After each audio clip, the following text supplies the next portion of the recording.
So I went to prison for shooting this guy who tried to rape me with a nightstick. So my accountability in all this is that I was an active addiction. I knew this dude was a predator, and I went to go buy something from him anyway. What I didn't expect was for him to pull out a nightstick, extend it, and when I jokingly said, "What are you going to do with that? Beat me?" He said, "No, I want to fuck you." There's like a whole backstory on why I had this gun in the first place. But I had a gun in my bag. So like in that moment, I was in panic mode and I just start going through my bag. Froze, kind of tunnel vision, out of body moment. And I'm like, do I go and grab the money or do I grab the gun? And I kid you not, he interrupted my thought. I cannot make this up. And he goes, "Why do I feel like you're going to pull out a gun?" And I said, "What would you do if I did?" He said, "I would run. That's scary." I said, "Then you should run." So he kind of stands up from where he's at and starts inching towards me. And I obviously am not trying to like, this isn't like some weird flex, bro. Like you kind of just put me in this weird ass position. So I just pull the butt of it out just enough for him to see it and he leaves the room. Cool, story over. No, this fool comes back in the room and he is standing in the doorway throwing household items at me. There was like boxes all around his house, like he was about to move. So he's like throwing random items at me, which was crazy. So when he ran out of items to throw, he's just standing there looking like he's gonna charge. The gun that I had was a revolver. It was a six shooter.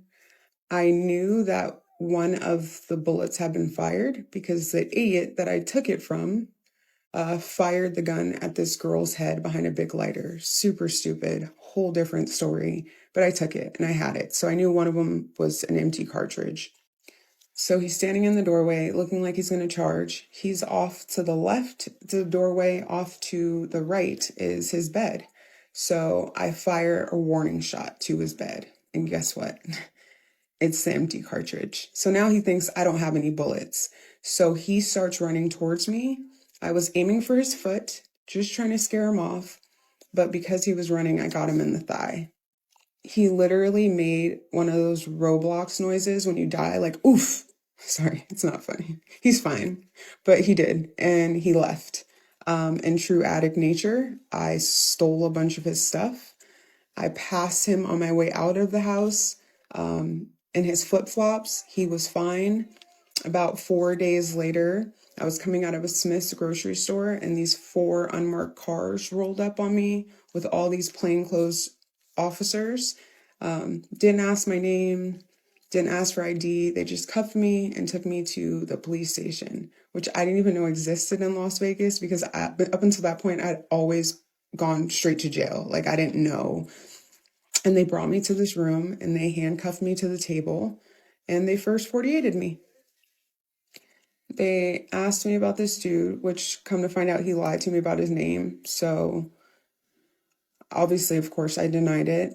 And I ended up going to jail and I got an attorney. And she said that's self-defense. You claim self-defense. My story never changed. I told the truth, but boy, did this motherfucker lie.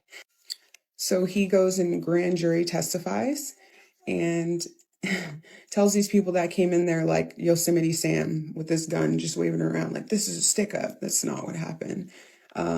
So they end up grand jury indicting me on attempted murder with a deadly weapon, robbery with a deadly weapon, felon in possession of a firearm, and discharging a firearm in a structure.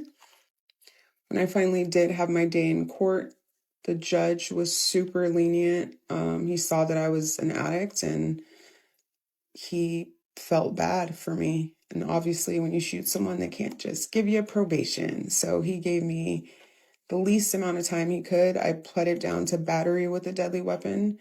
I got sentenced to a 2 to 5. So I did 2 years and I got out and did 8 months on parole. And that is the story of how I shot someone. First thing, I don't know about y'all, but I feel like that's like 100% self-defense. The thing that I don't like about that story is that wouldn't forensics prove her story to be true? Like I've watched a good amount of forensics, like forensic files and those types of shows.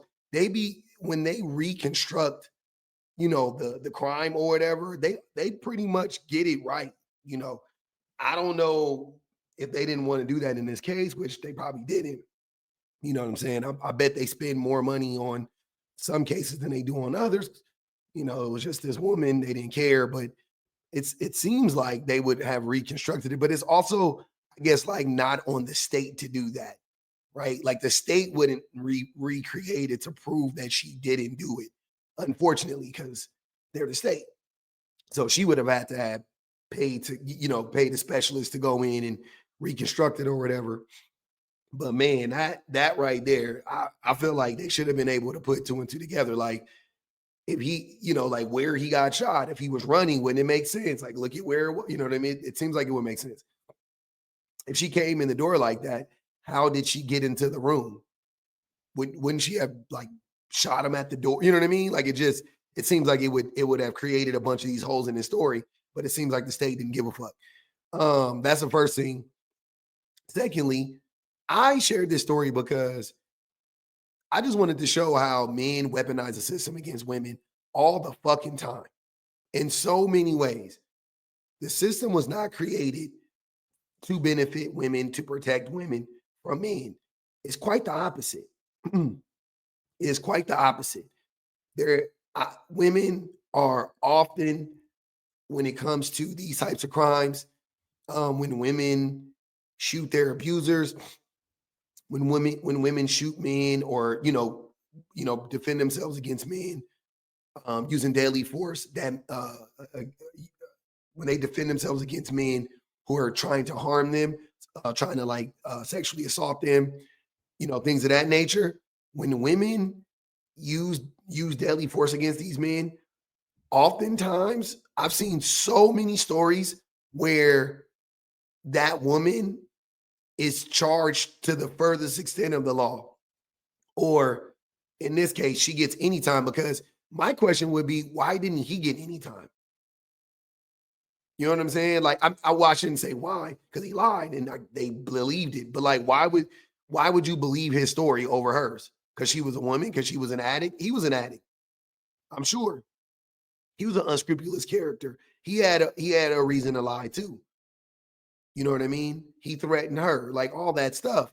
It's I don't know. It's just weird. But her being an addict, I'm sure, clouded her judgment, because I think had she called the police right then, she might have fared better. I think there's a decent chance that she would have fared better in that instance. But again, like she said, she was an addict, and so I don't think that even crossed her mind. But I think if she'd have told the police right then, and made, he would have, the baton would have been there. You know what I'm saying? Like it would have been like, yeah, that's the baton. I'm sure by the time everything rolled around, that fool, he probably got rid of so much evidence or whatever, that it would have made it hard for the police to believe her story. But yeah, so I think that was a miscalculation on her part. But overall, again, I don't care. I just think that the state should have done a better job at proving his story to be true, and making sure that they weren't locking up an innocent person, because it just doesn't make any sense in that instance. Like I know she stole stuff, but I don't. I just wouldn't have believed that if I was a DA. I would have been like, this reeks. This dude is a weirdo. You know what I mean? Like character witnesses type shit. I'd have been asking people about him if he was a predator. Things of that nature, just to make sure that his story stood up before I went on and believed it. But that's the system we have. That's a system that men created to protect men from other dangerous men.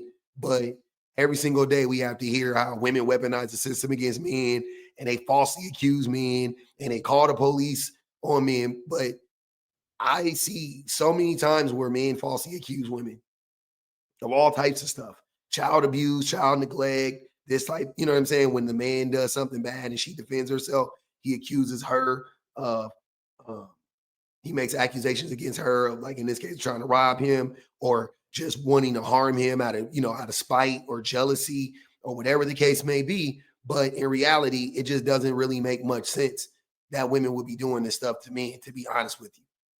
You know what I mean? Like it really doesn't add up. I don't know how to say it. Like, it just doesn't add up. But I'm glad she's out now. And that woman, by the way, she posts a lot about her journey with addiction. She is like 3.5, maybe like 4 years sober. So shout out to her. I love that for her. She has a family. She's married. She has a full-time job. So, she rebounded fairly well, right? But that was still a fucking terrible situation for her. And I don't think she should have served a day in prison.